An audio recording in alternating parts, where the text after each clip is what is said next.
Good morning. Good morning. Well, we've got 5 of us that are timely anyway. We'll see how the rest of this works out. If not, you guys get the biggest benefit.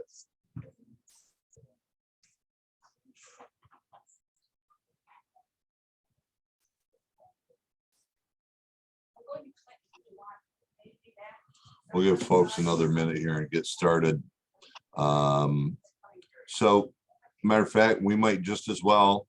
Latoya's computer is fighting with her.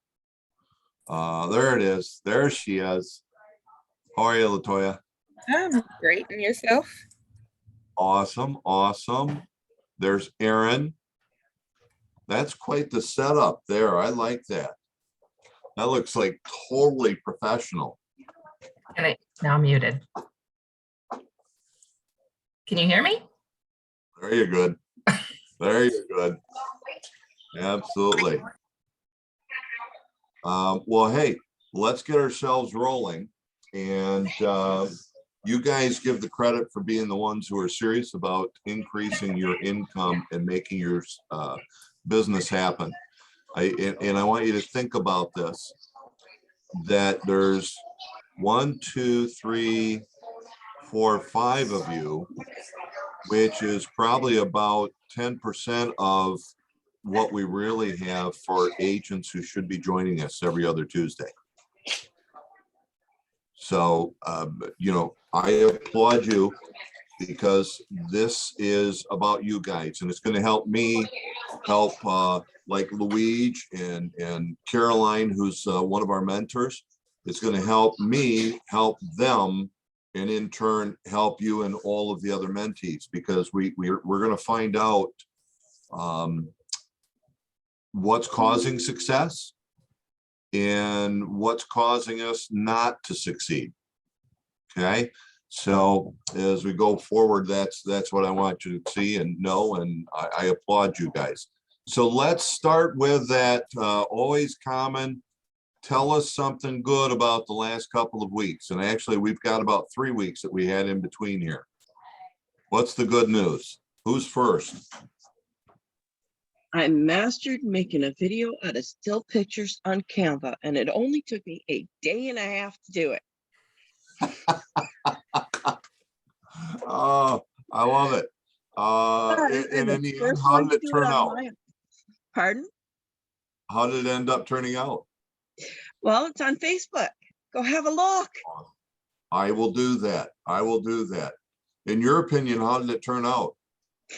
I'm really happy with the results. And even Janelle, who happens to be our biggest social media person in our group, was impressed by it and didn't know how to do it. So, yay! Yay. All right. See, there's always things that we can learn from each other. And you did that using Canva. I did. There's some very simple programs in which we can work with out there. When you are looking at the Hot Topic Tuesday, the little bit of stuff that I do, video editor, it's on all of your PCs. You got Office 365, you've got it. And it's a very easy, very simple program to be able to use, to be able to do that little bit of editing. So good one there. Hey, Latoya, how about for you? What's the good news that you've done, or what's a big change since first time that we met? I don't think there's been a really big change. I did complete some of the Moxie training, and I have been using the Moxie system to send out emails to prospective buyers, trying to see how that's going to work for me. Other than that, still working on a deal, same deal. Okay. Probate type of deal, so taking a little while, but closer to closing. Anything with FSBOs or expired scripts, anything of that nature? Okay. No. All right. But we've got progress, right? Yeah, we got a little progress. All right. Aaron, you're next on my screen, so you should kind of share a little bit about your background and why we're here today. Okay, can you guys hear me okay? You're good. Okay. So I'm excited. This is my second week full-time of real estate, actually. I'm a teacher and I've kind of been dabbling in real estate, but I made the jump this summer. This is what I want to do. So I'm doing a really hard push this summer. I got my website set up this week, which was awesome. It was a struggle, but it got done. And I've been to a few agent events, just getting out and meeting people, and it's been incredible. I've really enjoyed the people that I've met, and I'm just working on prospecting at this point. I like it. I like it. Rebecca, what's the good news for the week? I just got a response from a listing appointment I had yesterday afternoon saying that they are interested in signing. So I'm going to meet with her later this afternoon to actually sign the official papers and get things going. I'm a bit nervous. I actually just got off the phone with my mentor. And I'm a bit nervous because it's very much a fixer-upper home and she wants to just get rid of it pretty much. So I'm a bit nervous with how it will sell. So I was just calling her to get a boost of confidence really quick, but I'm going to talk to Let me give my you a bigger client boost later. of confidence. All right. I want you to remember this one. Okay. This is about 35 years old, meaning it's one of the first things I learned from my broker. There's a pig for every pen. You just got to put the right price on it. Yep. That's exactly what Karina, my mentor, said, was that for the right price, everything will sell. So you know what, if you ever talk to my buddy Jeff Christie that works with me, he'll share the one house that we ran into, and it was a mutual friend from the church. And I mean, it wasn't a dive, but boy, was it in rough shape. He couldn't use the counters in the kitchen. He couldn't use the kitchen sink. Gotcha. There was holes in the floor in the bathroom. And it wasn't cleaned out when we put it on the market. But it was in Auburn Hills. And we sold it in 3 days and had multiple offers. Yeah. And it went for over asking price. Oh, yeah. Awesome. So yeah, as long as we market it correctly, market what we're selling, and we have the proper price on it, it's going to sell. Right. So yeah, that's the one. There's a pig for every pen. You just got to put the right price on it. Yep, good for you. For sure. What was the source on yours? Floor call. Is that what you mean by that? Like, how did I get it? Yeah. Yep. It was a floor call. So I just happened to be in the office, and it was a rental home, and she's kind of over trying to rent it out and everything, and just needed some advice, and now we're here. So awesome. There's another lesson there. I don't know what it is, but there's another lesson. No. We had David Knox on for the Lunch and Learn regarding holding profitable open houses. Everybody remember that one? Anybody? I know, Aaron, I don't think you were on board at that time. He was one that I learned years ago about buying, I don't know, for me, it was a pair of shoes. It could be a car. It could be anything. But if you think about something that you bought from a salesman, why did you buy it from that salesperson? Now, if you think about that for a second, you get one of those in your head. Maybe it's the last car you bought. You bought, or take the last car you bought from the salesperson that you bought it from. Why did we work with that salesperson? And it's really simple. And Rebecca, this is what you brought up. Because they were there. That was the only reason we bought it from them. They happened to put us in front of the vehicle that we liked. But they were the one that was there. Okay. So what David said is the key is we need to be there. A great point that you brought out, even though it was only floor time, you were there. If you hadn't been there, somebody else would have gotten. Yep. I actually wasn't in the office 2 days ago, and when I went in and yesterday, our receptionist was like, "Yeah, you missed a couple of calls yesterday," and it was one of those things that you just got to be there. So You got to be there. Now, by the way, here's the other part. Would you, let's see, no, I'm just going to say this. This is the other part David said. It's important that we're there, but it's even better if we want to make more money and do it in less time, that we're good when we get there. So part of what I'm sure that you found is what your level of confidence really is. And maybe you could have got it while you were actually there, that you could have got it signed while you're there instead of now having to go back and get it signed. And that's probably getting into the point of pre-qualifying. And by the way, this is not punitive. So when I ask you guys these different questions, it's not a punitive point. This is me learning about where you're at in coaching. Did you happen to pre-qualify them before you went? I did not. So Okay. I'm curious when you're Yep. when you're saying that, though, just in just for my knowledge. So pre-qualifying meaning what? Only because this is her like rental home. So she has another home. So it's not like she needs to sell this to be able to buy another home. So pre-qualifying meaning what? Just if she's got like a mortgage still on it, like if she still owes things. This is perfect, by the way. I'm so glad you asked that, because again, there's two reasons that I wanted to start us doing this. One, I believe that we owe it to you, and I can do a great job in helping you guys when we're open like this. Two is I'm going to learn what we as managers and your mentors need to help you more with. Okay. So how many of you, come on, work, focus. It's not going to do it. Wait, I do want you to see this. I Let me get have rid a of my package blur. of scripts. I see what you're trying to do.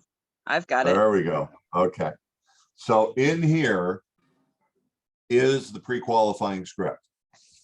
So if you'll remember,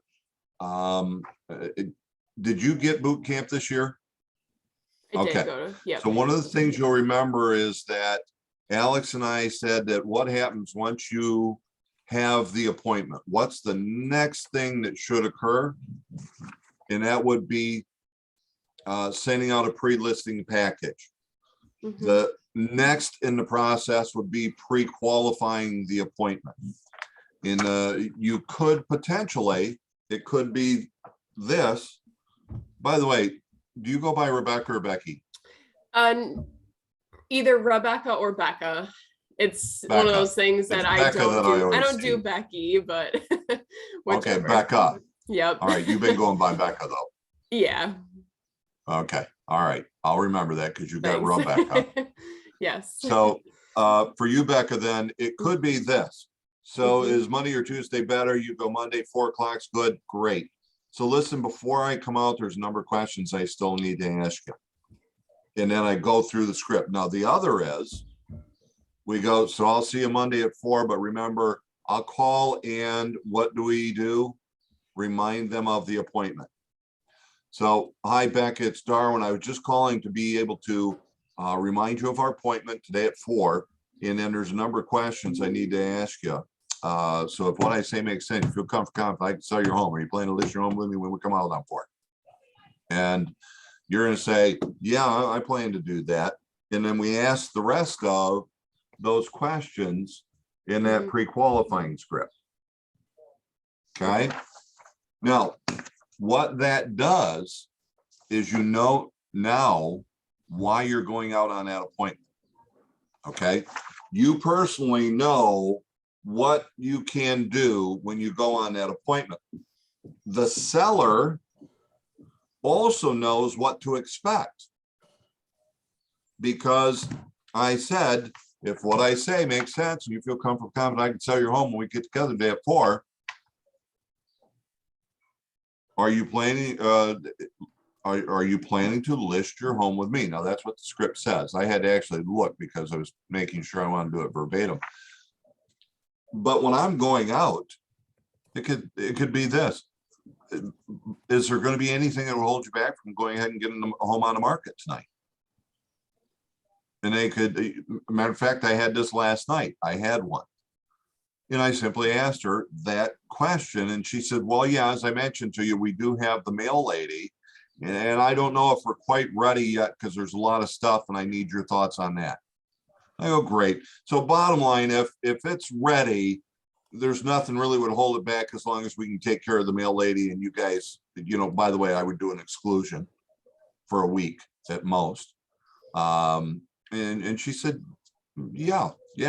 Well, as it wasn't really ready. And there was the mail lady and I didn't want to push them. And they're in their late 60s. So no, I wasn't going to push them to do the stuff that they still had to do with them having just a few days to be able to do it. So another week, what could I have done? I could have had them sign. But the bottom line was I knew what to expect. I had all the paperwork with me. And in the end, it was, yeah, send us the paperwork. So I'll set it up for everything to start on the 11th. And they'll sign digitally. But the key was, I knew I could go out there and talk listing. They knew I was coming out there to talk listing and to give them some guidance as to what they need to do. And we were going to agree on a price. Okay. So very important. Of course, if you go through the rest of that, here's another one. Are you planning to interview more than one agent for the job of selling your home? And look at my eye. Even if we weren't like this, we're doing the subliminal messaging. And I could even get into the point of stepping down. Now, let's share what's your fear in asking that question. I don't have a fear per se, but I forgot to really ask that during a listing appointment. And turns out they were actually talking to a few other realtors. And I figured this out on the phone a couple of days later, when I was calling to get an update on what they were thinking. And he said that he was going to talk to a couple of others and see what they were thinking first. And I was like, oh, okay. So you're talking to other realtors. He was like, yeah. So I'm a little upset that I didn't ask him during the actual meeting because I just assumed that I was the only one. So you can't just assume. You cannot assume. But Becca, you are teaching us so much this morning. I have a lot of knowledge to give today. I'll tell you what, we'll learn from each other's errors, as we say. But you literally laid a great one out there that even though this person calls into the office on a floor call and says, hi, I want to list my home, you cannot assume you are the only one. This is actually it's actually a different floor call that I received. Oh. Yeah. So 2 floor calls where I did a listing appointment. The one recently turned out well, but the other one is yeah. Just to clarify. So it's 2 separate ones, but even so, I didn't. What'd you say? Is it still up in the air? Have they decided? It is. So it's one of those things that it is an elderly couple. They're looking to move into a senior community. They're waiting to hear from that senior community before they just up and sell their place with nowhere to move to. So have they decided who they're going to list with? They're moving down to Florida. Oh, did they decide who they're listing with? No, not that I'm aware of. I'm hoping myself. But here's what you want to do, guys. Becca's being so wonderful in participating here and having the activity. Follow up. So one of the things that we've taught regarding for sale by owners is to remember LCD. We're going to follow up with any FSBO until they list, close, or Becca, Andre, do you remember? die. Block me. Right. So they list, close, or die. It's one of those three. So what you've got, Becca, is on that one, you know you've got somebody who's a 10. They're moving. Mhm. They're going to sell the house. LCD, follow up until they list, close, or die. You need to treat that and follow up more than anybody else they interview with. Sure. You'd be surprised at how often simple follow-up will get you the listing. And when you Sure. make the call, be of service to them. You're not Mhm. going to be a pest. You're not going to go, hi, it's Becca. Can I list it yet? Right. It's always, hey, how you guys doing? I just He wanted gave to us a- follow up. Look at your, it may be timing. What can I do for you? I just want to make sure I'm there up until the point. Be of service. Every time you make a call, have an idea of what you could offer to them. Sure. Then remember to ask questions. Asking questions will help you find what they need, which will help you in offering any solutions, any services. And of course, don't be afraid to say that, by the way, I'd love to be the person. When you get ready, do I get the job? And of course, say it with a smile. But if we don't ask, we'll never know. So even if they say, well, yeah, we've kind of made a decision. Well, that kind of made a decision is I haven't made a decision. Follow up, follow up, follow up. All right. Let's see. So good stuff, good stuff. Who hasn't given us some good news so far yet? For the past, it's been 3 weeks. What's some good news? I just started 2 weeks ago and I signed on with my first buyers last week. Yes. So Peyton, that's awesome because it's one of the things that, is a goal that we have when we bring you guys into the fold is that we have you with a signed contract. That means it's either going to be a listing with a seller or a buyer representation agreement with a buyer. So it's all do that in the first 30 days because we want you to have 2 closings within 90. Now that's pushing it, but it's a goal. And it's all about us talking to people. Anytime you hear me sign off on anything, it's always go talk to people. As you talk to more and more of the agents, your fellow agents, the associates out there, you're going to hear them talk to people. So it's the key to your success in real estate. So Peyton, that's awesome. Congratulations. Thank you. How many of you have actually had this brought up to you, the speedboard script or its importance? Andrea, I know you and I talked about it. And Aaron, if I'm right, did they throw this in front of you? No, it might be on the thumb drive, but I haven't seen it physically. Okay. All right. No problem. But that tells me something. Becca, how about for you? Because you've been around for a couple months now. Would that to second, what was it, Aaron? Is it on? I did get a flash drive. I went through most of that, but that was also when I first started. So it's been about 2 months. And so I have not plugged in that flash drive in a minute. So. All right. So, Breen, I know that's you've seen it because of what we've been doing. Hey, Latoya, how about for you?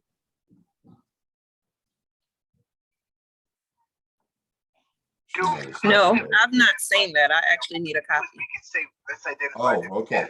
So guys, as far as I know, this is on the flash drive or thumb drive that you were provided or should have been provided. If you didn't get a flash drive, let me know that, because again, that's part of what we're doing this for, is for me to identify anything that might keep our people from advancing as quickly as they should. If you don't have this, let me know, and I'll get you a copy of it. Here's a key. What would hold us back from going out on an appointment? What might hold us back from picking up a telephone and talking to our sphere of influence? What might hold us back from calling a for sale by owner and expired? or going out and knocking on doors. 90% of the time, I don't know what to say, right? So even the aspect of, well, I'm not afraid to go out knocking on the door, but geez, what if somebody said yes? We're afraid of, I don't know what to do if they said yes. So we need to identify all of these things so that we can then move forward to learn what we need to know so that we can do what we're afraid to do. So identify those things, work with your mentor, your manager, and then guys know I'm available. But again, this is what this is for. So I know this is scripts and you're going, yeah, but it's not me. They're not my words. Great. Think of a movie where there was an actor who just moved you to tears. Anybody had that happen? Or am I the only one? We've all done it, right? And yet, here's what we know. It was an act. That wasn't real. It was an act. That wasn't the person's word. There was a writer who wrote the words. And that actor performed it in such a way that it moves us to tears. It makes our heart start going at high rates, starts the tears flowing, makes us cry out loud. Well, how do they do that? They own the words. And part of what we actually added to the Speedboard script book was to understand how we communicate, how to actually make any contact, because as you go through, this is the process. So you could write your own.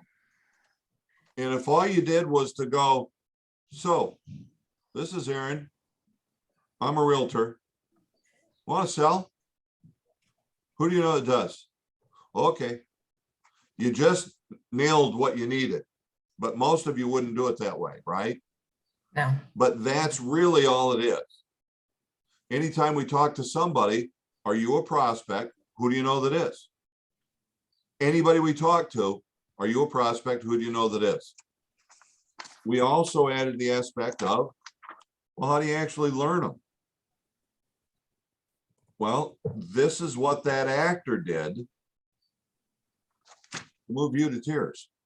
They started with simply reading them out loud as fast as they can.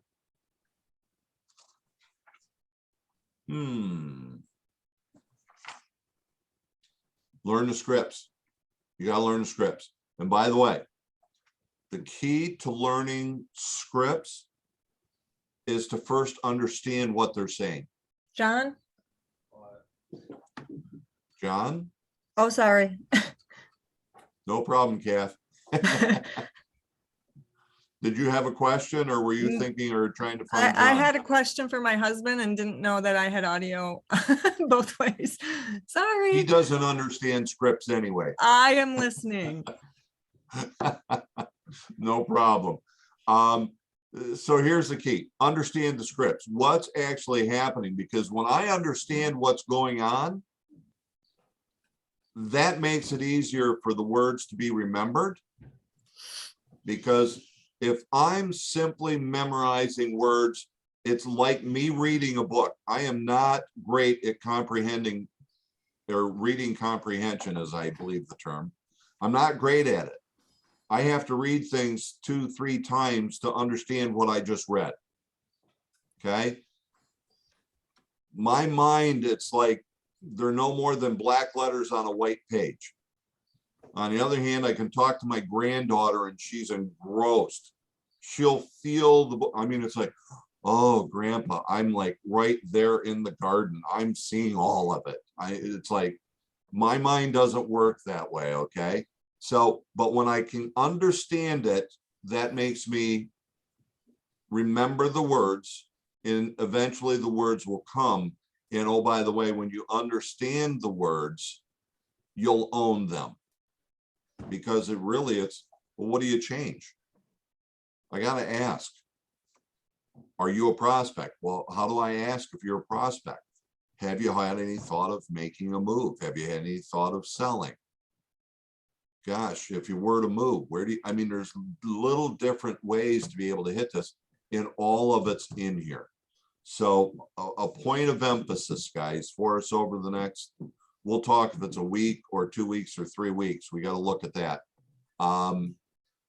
We need to learn the words. If I were to employ you as a real estate agent, and I were going to compensate you with a salary, which is the salary for what you want to make, what do you think I would have you do on a daily basis? Right out the door, first thing. Anyone? What am I going to have you do? Make phone calls. I'm going to make you have phone calls.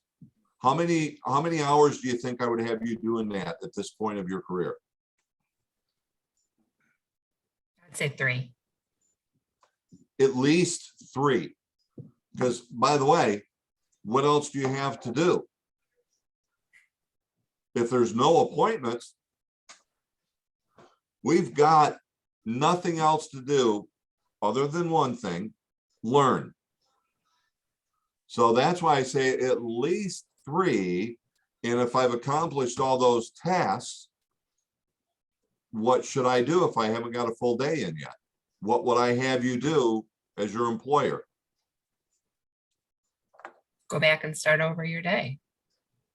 Start over with more phone calls, right?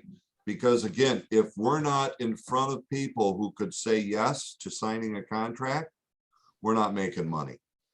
So it's going to be one of those where I'm going to drive this, and it's just, it's out of the aspect of, I've got to make sure you guys understand, if we're not in front of people interviewing for the job, we're not making money, because every day you wake up, you're unemployed. See yourself as unemployed. I got to go find another job. I've got to go interview. Most of you, for the money that you want to make, I don't think there's anybody that got hired in here, and you wouldn't be here if you were doing this as a hobby. You're not doing this to make $15,000, $20,000. Pretty much everybody in here is looking to make 40,000, 100,000, whatever that number is. That's what you're looking to make. How many appointments are you on? That's what we're going to start keying in on.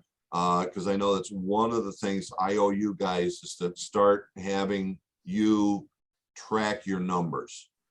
And we're gonna do that in a particular way. Andre's already seen what we've gotten. By the way, Andre, if you want to start putting your numbers in there, go ahead and do that, because I'll take that over the written report. What's that? I'm horrible at putting my numbers in there. Well, gee, you're the only one. Okay.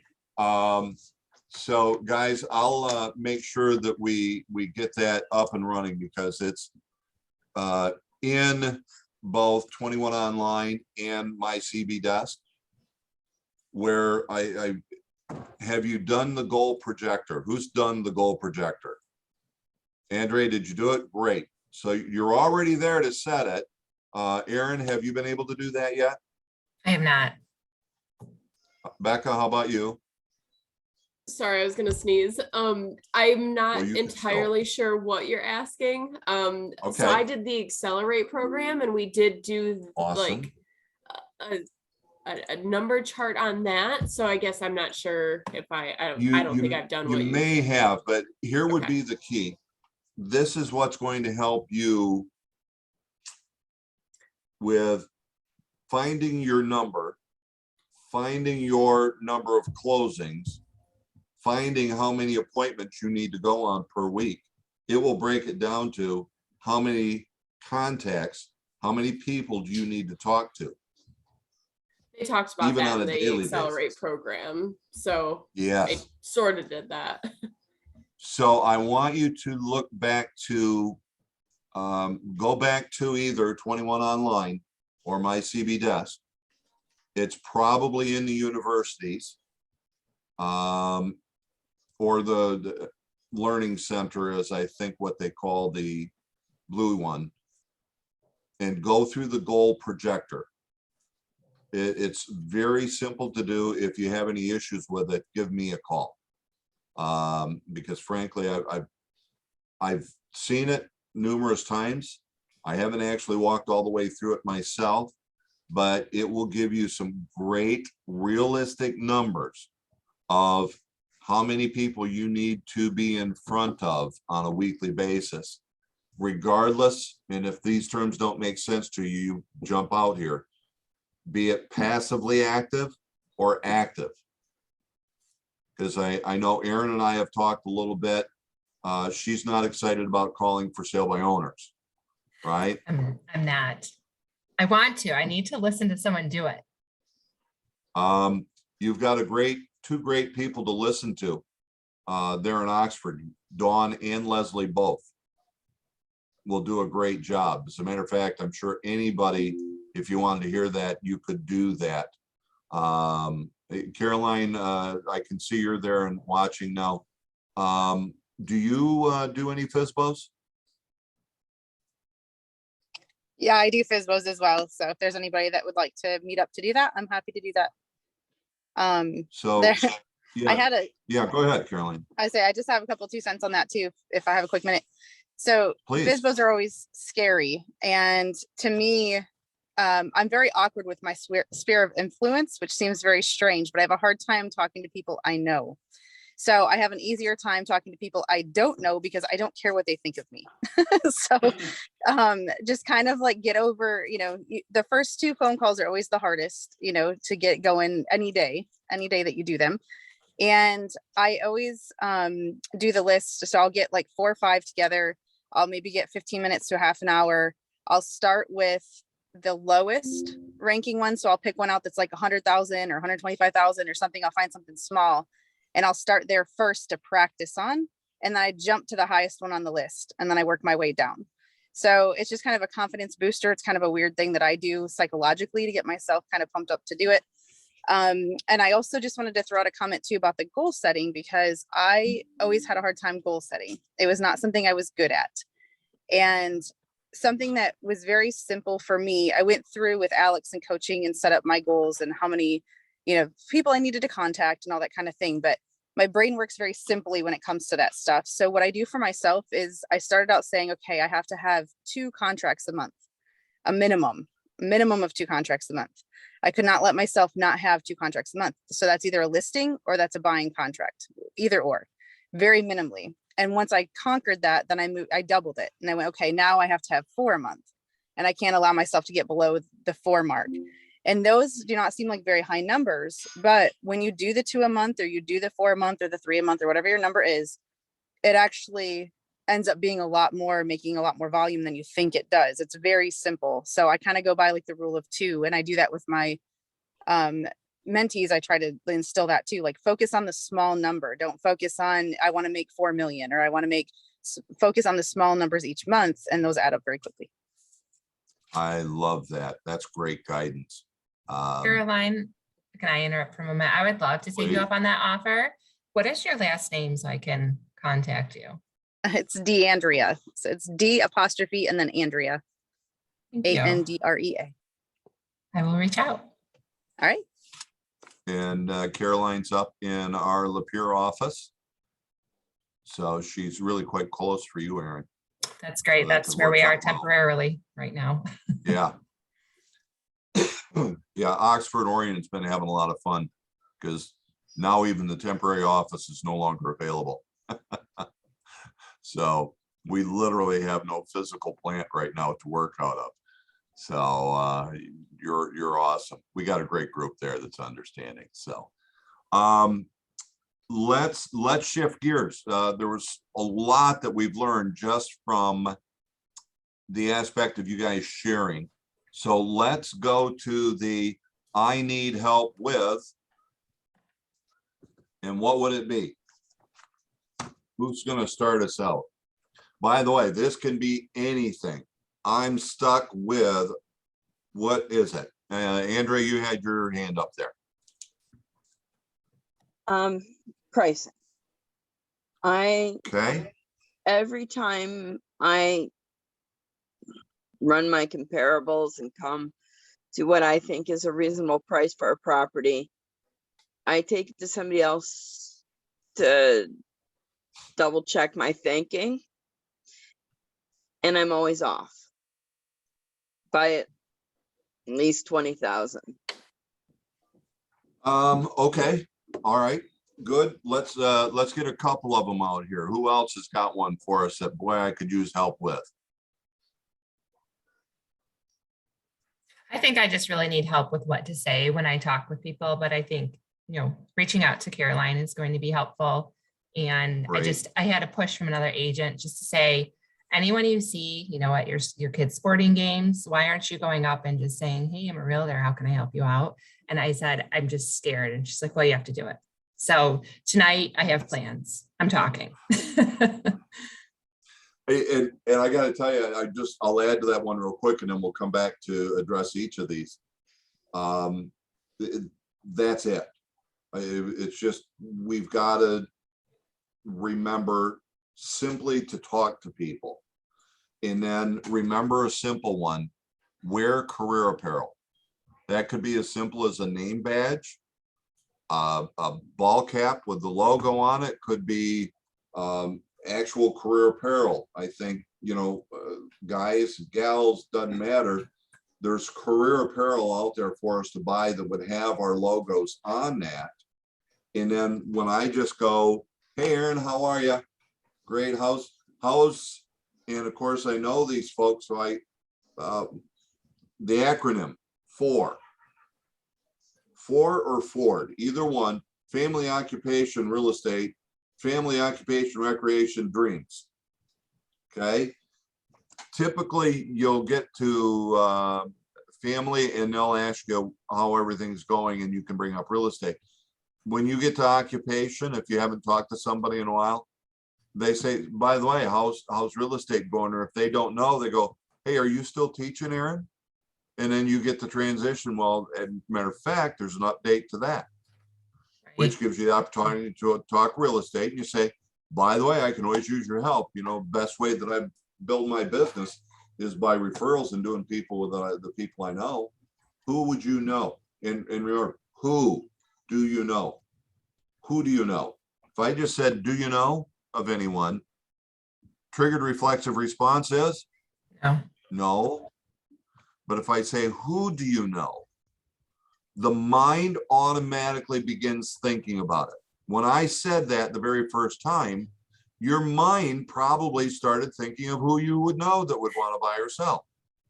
And it literally, the mind has to stop itself from doing it. So, hold that, because that really is a huge key. I love that you said that, Aaron, because most of you know Shelley Battershell, and Shelley did 4.5 million with 12 deals, I believe it was, and she did that in 6 months. Wow. And how she did it, she's got a great sphere of influence, but it was about, she talked to everyone, and we talked real estate when we did. So that was a great one. Good stuff there. Who else has got one that I need help with? This is what's holding me back. This is where I'm not getting where I want to go. Who's got one? Robert, you came out there, but it didn't come clear.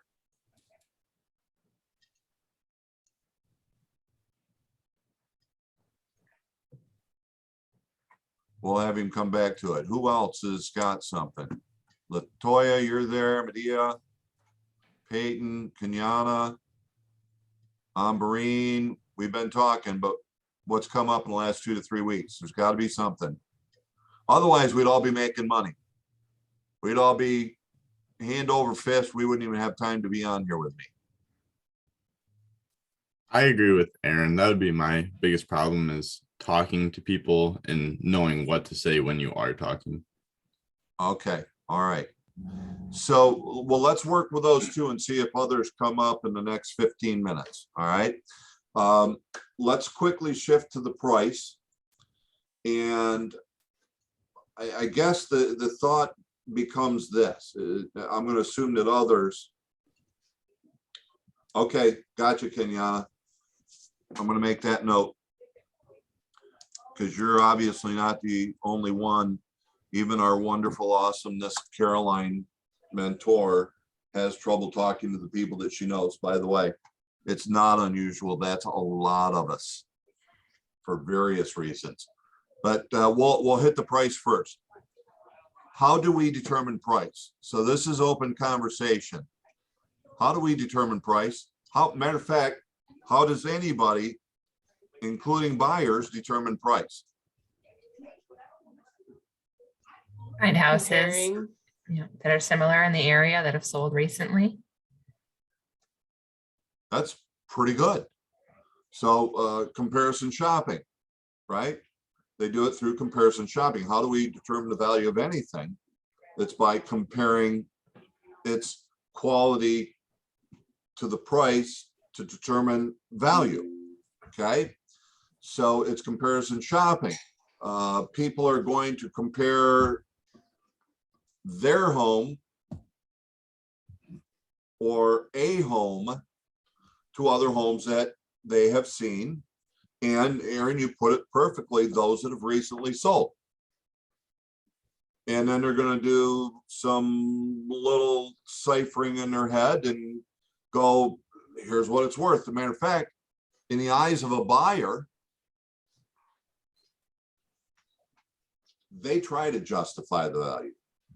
But what they really do is they walk in and they go, they've already decided to buy it. While they buy it, they want to buy it for the lowest amount possible.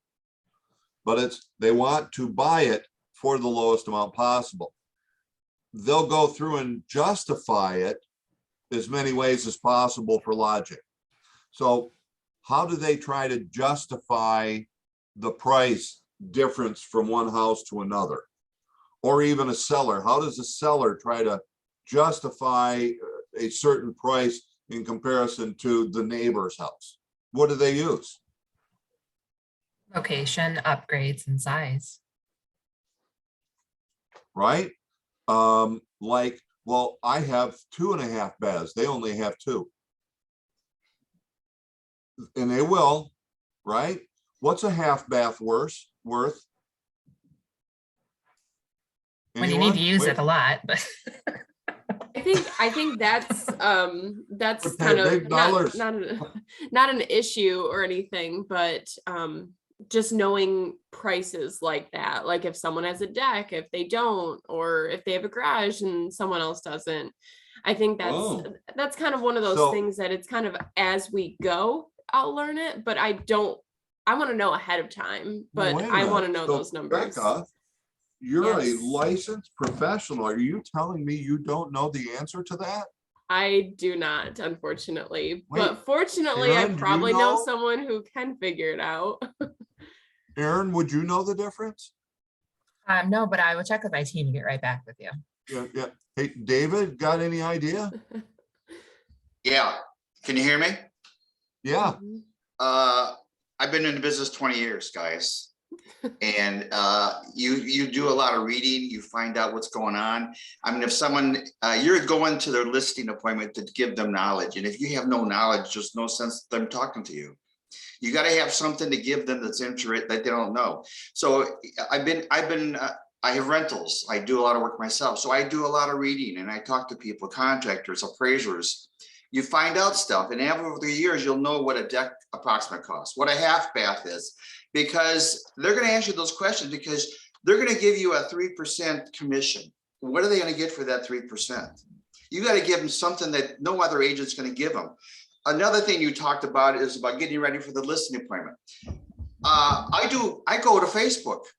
I go to LinkedIn. I find out what the hell is going on with them. I just went on a listing appointment. I found out the guy's phone number started with 231. I found out he grew up in North Muskegon.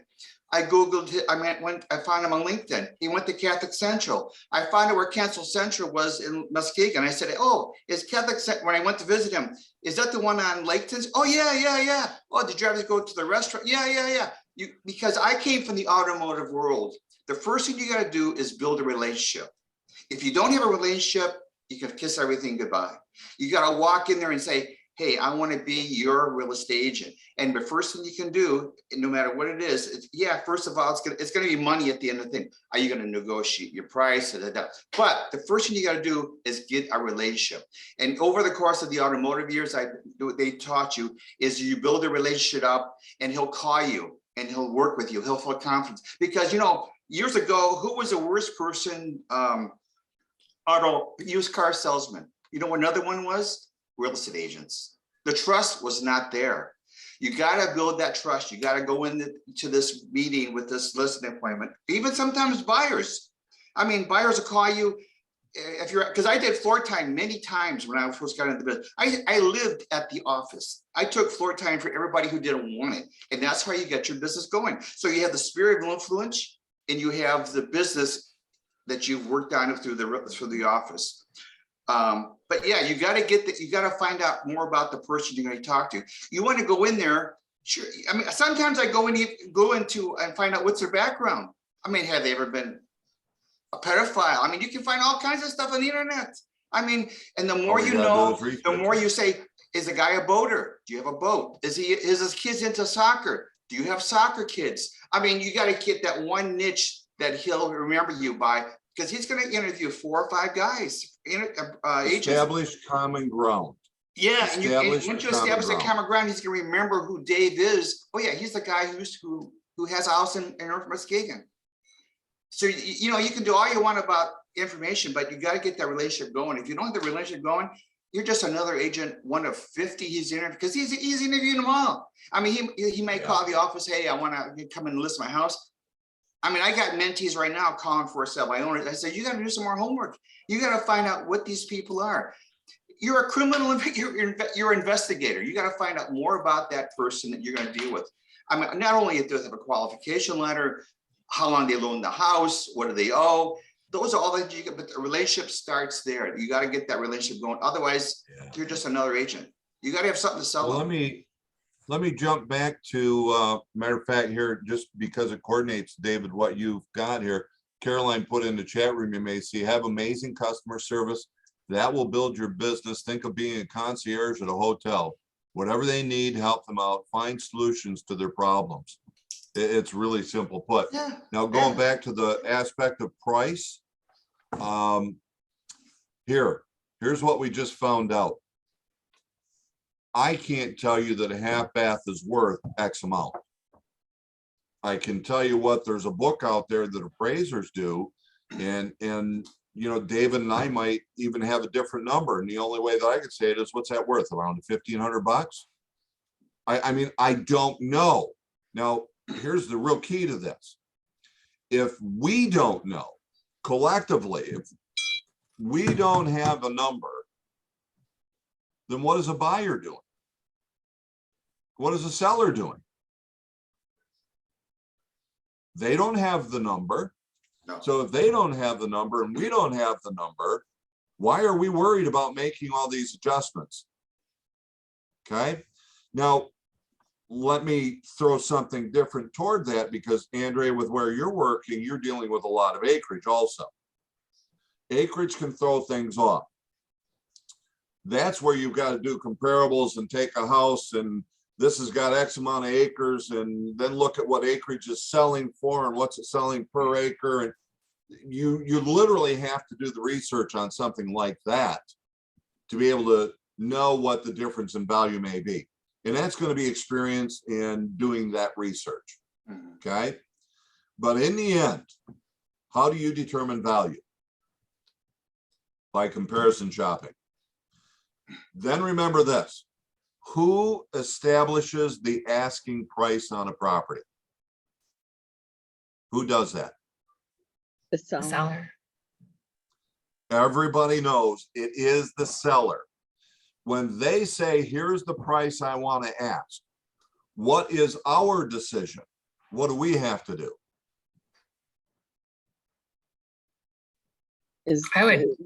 We have to decide if that's too much and if we're going to work with that person. You nailed it.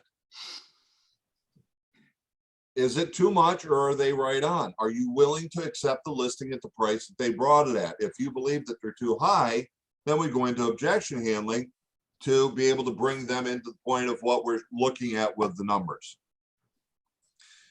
But what we have to do is to establish a price that will cause the property to sell so that they'll realize maximum net in their pocket. What I want to throw out is simply this. Don't overthink it. You have a simple job.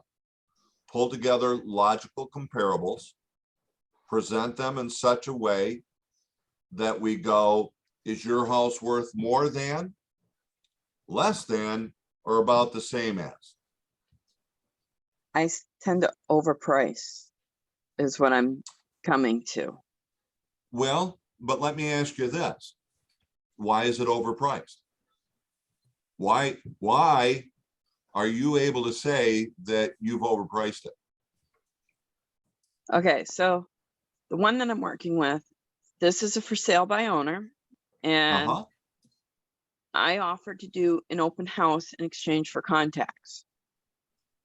Okay, so I'm doing the open house, and when I went up there to meet with him and talk about the property and make sure that I have all the features of the property and understand what there is so that I'm not mis-selling his property or misrepresenting, I should say. I thought it was worth more than he was asking. He was asking 199. I think it could go for 225. But when I'm talking to my office manager, she thinks that 200 is about right. So, hi, Mrs. Seller. How much do you want me to market your property for? 199? Okay.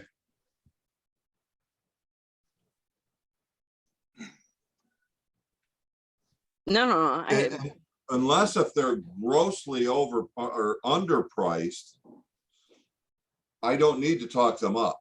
But if they're grossly underpriced and it's obvious, then that would be a different story.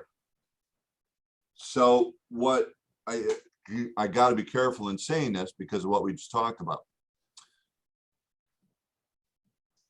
Our opinion doesn't matter.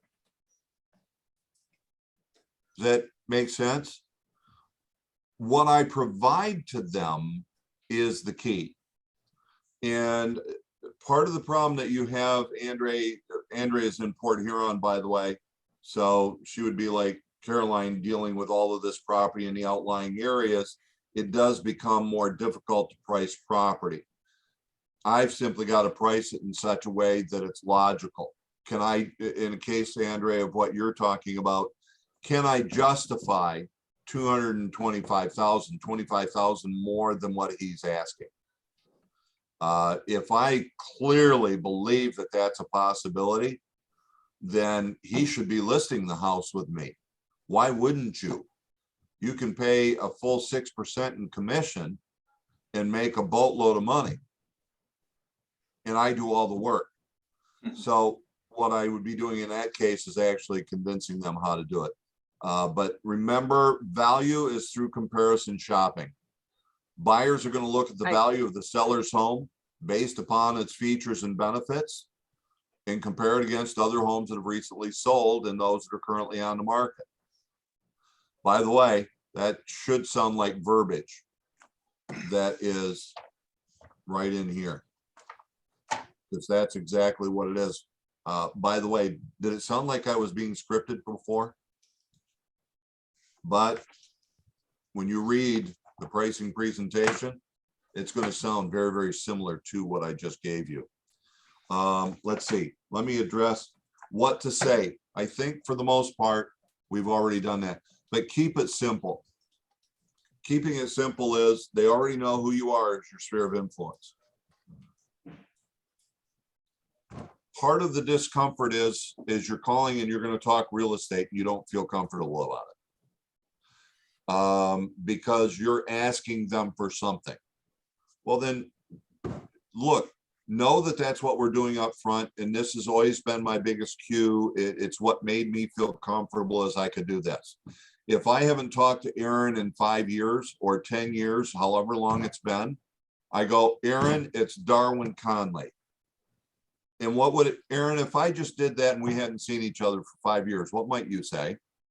I say, oh, how are you doing? I haven't talked to you in so long. Boom, and a conversation starts. You say, I've been really well, some screwy things have happened in life, heart attacks, sarcoidosis, weird stuff. But I got to tell you, I'm doing the best that I've been. How have you been? And you would say, Doing really well. Am I Great. a realtor right now? I don't know. we could do it either way right now, couldn't we? Okay. Because Yes. that's the thing. We've simply got to start a conversation. And if she goes, well, Darwin, wow, it's been a long time. What's up? Well, I'm calling you for a couple of reasons. One, I wanted to catch up. It's been like, what, 5 years? And you go, yeah, it's been at least that. Well, I just wanted to catch up, find out what's going on with you. Well, we did it. And she says, how about you? And I give my stuff. And I say, so how's work? And she tells me about her stuff. And in turn, what does she turn around and ask? How are you? What are you doing? And then I can say, well, that's the other reason I called. It's a conversation. That's what I want you to know. It is simply a conversation. Okay.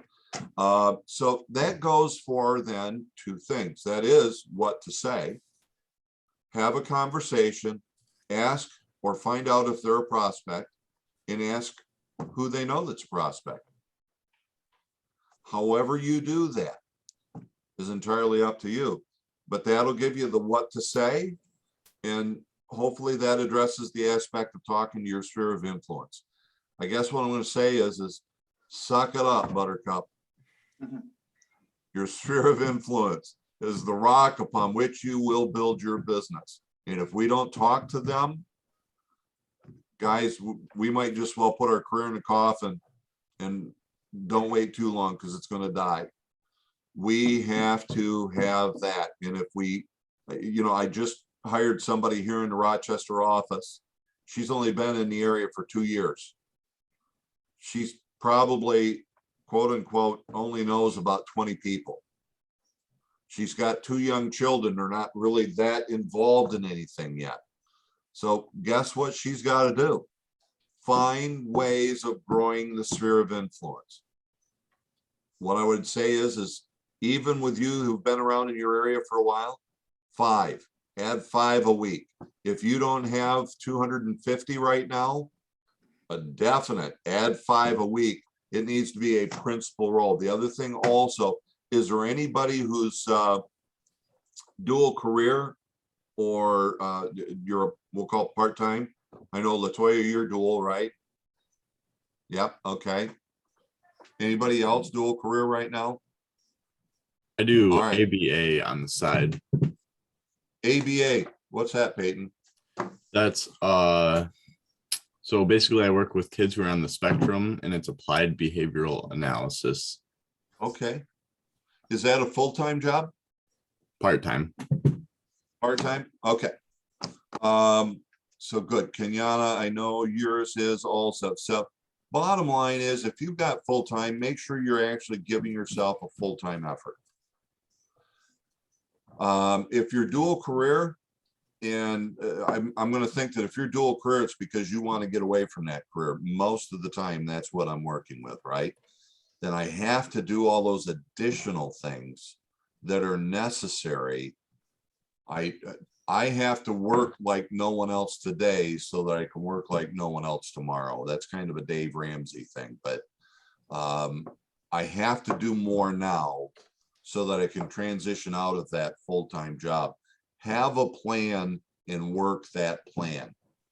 And then let's see, what's I had a final thought I was going to give to you. This is not good. Well, as a minimum, I need you to determine and make sure that you know, how much do I need to make and want to make? That should be based upon your dreams. And again, I think we wrapped up this way the last week. Have that calculated down to how many appointments do I need to go on per week? And then focus on talking to enough people to get those appointments. By the way, even if your goal projector says that it's 15 and you made 15, you made 15 the next day and 15 the next day, but you still haven't got the 3 appointments that you need for the week, what do you have to do? Talk to more people. Doesn't mean anything that you talk to 15 each day. What it means is I got no appointments. I need to talk to more people. If I get my appointments, but I didn't get my 1 signed contract like Caroline gave us, then I need to go on more appointments, which means I got to make more contacts. However that occurs, just keep that thought in mind. However you do it, being actively passive or active, just make sure we're hitting those numbers. If you're not, get with your mentor, your manager, and don't be afraid to call me if you're really struggling in that area. All of you got into this business for a reason. Know what those are, focus on those, and don't lose the dream, because it's the dreams that will make you do the things that we don't want to do, given the option of doing it. And saying all that, I remembered what it was. Where's the best place for you to work? Wherever you are. I'll take that. But there's a better answer I'm looking for. It's in the office. You see, when we're working at home, and Aaron, you're excused on this for right now. But the best place for you to do your work is in the office. At home, you have too many distractions. We have kids, we have spouses, we have laundry, we have cleaning. There's a TV, there's a yard, there's all these things that will distract me that if I'm there, I have to take care of, or that because I'm there, I would rather do, and they're staring you in the face. And look, I'd probably rather do laundry than make phone calls. And I can't be the only one. So get out of that, get into the office. It will make a difference in how much you're able to do in the productivity. You may do it in less time or be able to do more of it, which will move you closer to your dreams that much faster. So we're after 11 o'clock by 8 minutes. Any quick closing questions or thoughts? Otherwise, Kenyatta we've got to had address one. just one thing. Go ahead, Andre. Kenyatta had one. It's in chat. Oh, I am having to do a prayer. I can't remember how many people you told me I have to talk to get 2 clients a month. Great question, Kenyatta. Essentially, the number is about, I'm going to say 30. Talk to 30 people to get 1 contract. Or let me rephrase that. 30 people to get 1 appointment. You'll need 3 appointments to get 1 contract. That's a good general number to be able to use. And I believe that's what you'll see the goal projector has as an assumption. And when we're newer in the business, use the assumptions. Is you track your own numbers, you'll be able to change those assumptions in the goal projector, because you may be able to walk into the office, make 10 contacts and set an appointment, because you're making new plus the follow-up on the others. Alex would talk about this. He would be able to make less than 10 contacts because of his follow-ups and the quality of his words, his conversation, and his ability to follow the closing as a process. So great question, Kenyatta. I'm glad you brought that back up, because that is a great general number. So 30 is it. I think the only other thing we've got to take a look at, guys, is when do we want to get back together? I'm on vacation next week, so I will be out of the office. Our normal would be to meet on Thursday next week. That would have been our normal rotation. Do we want to do that? Do we want to change the rotation so that we would be back together on the, even the 14th? I'm doing Remind training at North Oakland County Board of Realtors, if anybody wants to come to that. That's on Remind Docs, and probably I'm not going to be able to escape add edit. So it'll probably be on those two things. So I'm guessing then that basically we won't be back together then until the 21st, unless if you guys want to try to schedule a different day prior to that. Up to you. Input? Hello. I'm sorry, Yes. I'm input. I have a quick second, this Kenyatta. I would say I would like to, I don't know, I'm just speaking for myself. If everyone agrees, I would like to keep the schedule. So if we have to miss a couple of weeks, I can join back in on every 2 weeks, but Great. whatever the majority say. Yep. Kenyatta, I thank you for that input. It's second what I that. was thinking myself. Just because you guys have already had these dates set, so. I'm good with Anybody that. have Tim. different input? You're good with that too, Andre? I'm All good right. with that. So, all right, so let's stay with then the 21st. And I will ask you guys to do this for us. If you have anything, please, please, please call me and use me. Don't wait until the 21st if there's something that comes up that I can help you overcome, because there's all kinds of stuff up here that keeps us from getting where we want to be. All right? Erwin, what time is your Remind Thank you so much Docs? for your time, guys. And enjoy the 4th of July. Be safe, and we'll run it from there. We got a great country. You too. Thank you. All right. Be blessed, Darwin? everybody. Yes. Darwin, what time is your Remind Docs on the 14th? That will be, I think, 10 a.m. Yes, 10 to 12. Okay. Also, Thank Darwin, you. I may have missed it. That book, the script book. Can you email that? Oh, yes. Let me get your email right now, Okay. and I'm going to type it in so I can send it to you right away and not forget. Ready? Okay. It's Realty, REALTY, liaison, LIAISON @gmail.com. Wow, that's a creative one. I like that. Thank you. Well done. All right, you'll have it in just a couple seconds. All righty. Thank you. All right. See you, everybody.